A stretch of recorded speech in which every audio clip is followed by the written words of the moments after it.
semuanya, kabar baik bertemu kembali dengan Kak Masta. Kali ini renungan berjudul Sahabat Curhat. Tiap orang memikul beban hati.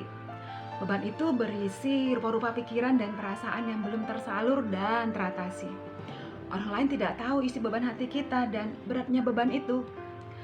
Beban hati merupakan rahasia pribadi.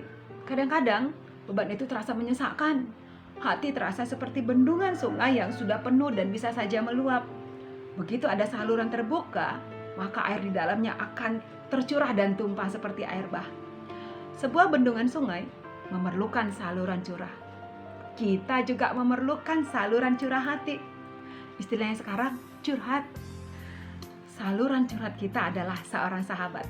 Kita membutuhkan sahabat curhat. Apa yang bisa kita harapkan dari seorang sahabat curhat?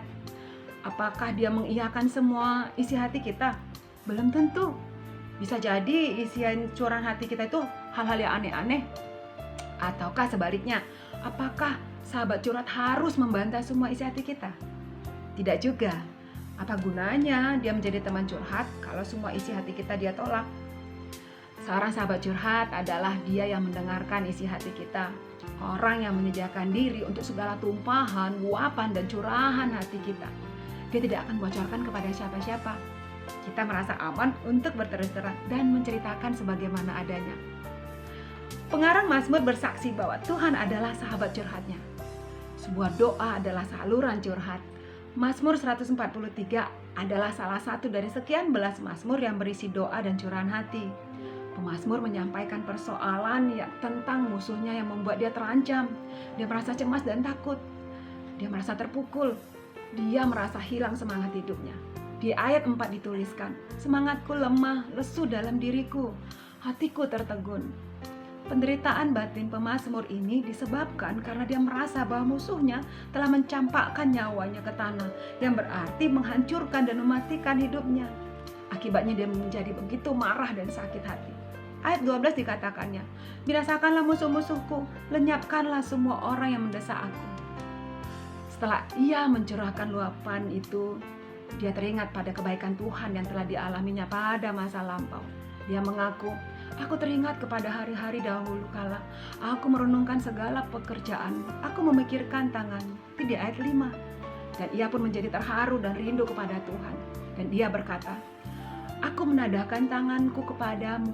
Jiwaku haus kepadamu seperti tanah yang tandus. Itu di ayat 6. Sekarang pemazmur bukan sekadar curhat, melainkan meminta masukan ke dalam hati. Dia meminta nasihat. Mungkin pergeseran dalam hati pemazmur disebabkan karena keletihan batinnya. Dia letih dengan perasaan takut, putus asa, gelisah, geram, sakit hati yang selama ini memadati hatinya. Dan dia sekarang ingin percaya dan berteduh kepada Tuhan. Pemazmur melihat curhat bukan hanya menumpahkan beban hati, melainkan merendahkan hati serta memohon masukan dan pertolongan. Dia memohon, hidupkanlah aku, keluarkanlah jiwaku dalam kesesakan. Itu di ayat 11. Adik-adik, sebab doa adalah saluran curhat. Dalam doa kita menumpahkan beban hati dan melegakan hati.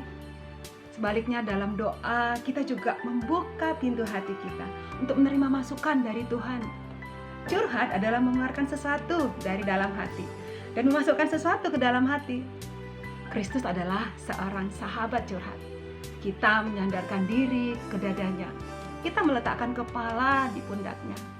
Lalu kita bertumpah air mata. Lalu kita bercurah rasa.